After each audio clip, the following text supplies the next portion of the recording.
The voters did vote for change, and unfortunately this bill is sort of government spending on autopilot. Some Democrats are bailing on the bill now. The panel will discuss this when we come back. I'm not voting for this.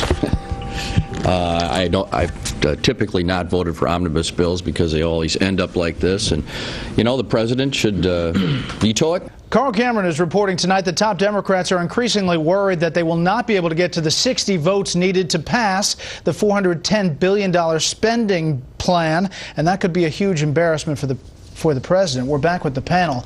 Charles, there's at least a chance a number of Democrats are talking that they're not going to vote for this thing. It shouldn't, and it would be the first roadblock in an administration that has been spending promiscuously and promises to as far as the eye can see.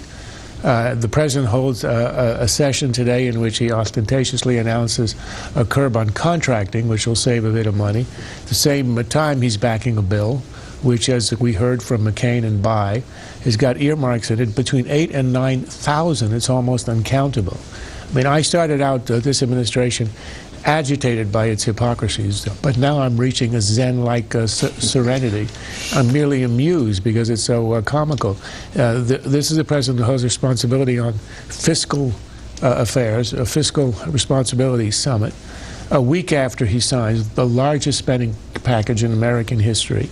And then 2 days later, he submits a budget which, into the out years, has deficits of trillions of dollars. The worst example of this, I think, is when he made that speech in Congress in which he spoke about how we can't have our wars hidden in the budget. It's got to be on the budget now. The Iraq War is going to be on the budget.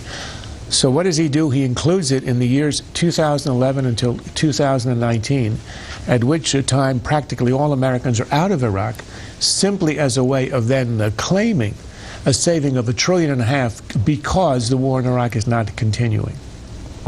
Can you go home to your state or to your district and make the case, yes, this much spending is necessary to get us out of an economic quagmire, or it's important for the budget?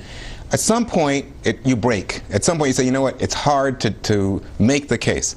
And Republicans, if there's one line of argument that's worked against President Obama so far, it's that there's a tax and spend liberal. This is typical Democratic Party politics.